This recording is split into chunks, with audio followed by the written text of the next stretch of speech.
All Kerala tailors association Mainagappally Venga unit convention നടത്തി. ജില്ലാ joint secretary D Hemachandran ഉദ്ഘാടനം ചെയ്തു.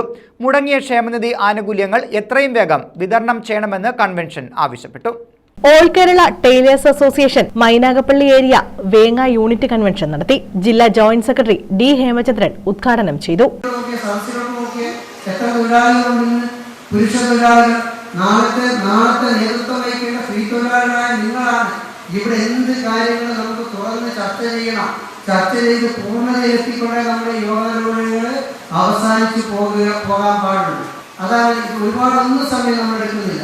നമ്മളെ ഇന്ന് വഞ്ചിക്കപ്പെട്ടുകൊണ്ടിരിക്കുന്ന ഒരു കാലഘട്ടത്തിലാണ് പറഞ്ഞാൽ തയ്യത്തൊഴിലാളി 1994 തയ്യത്തൊഴിലാളികൾക്ക് തനിച്ചായി ഒരു ക്ഷേമനിധി ഉണ്ടായപ്പോൾ ഇത് നമ്മുടെ ഒരു വലിയ നിധിയായിക്കൊണ്ട് തന്നെ നമ്മളിതിനെ വാരിപ്പെടുന്നെങ്കിൽ ഗവൺമെന്റ് തീരുമാനിക്കുന്ന പ്രകാരം അവരുടെ ചിട്ടകൾക്കും അവരുടെ നിയമാവലിക്ക് അനുസൃതമായി ഇപ്പൊ 2020 യൂണിറ്റ് പ്രസിഡന്റ് ഗീതാകുമാരി അധ്യക്ഷത വഹിച്ചു. സെലീന സ്വാഗതം പറഞ്ഞു. മുടങ്ങിയ ക്ഷേമനിധി ആനുകൂല്യങ്ങൾ എത്രയും വേഗം വിതരണം ചെയ്യണമെന്ന് കൺവെൻഷൻ ആവശ്യപ്പെട്ടു. സലാഹുദ്ദീൻ, കൃഷ്ണപിള്ള, സുനിത, ലളിതാംബിക, സേതുലക്ഷ്മി പിള്ള തുടങ്ങിയവർ പങ്കെടുത്തു. News bureau, Sasthamkotta.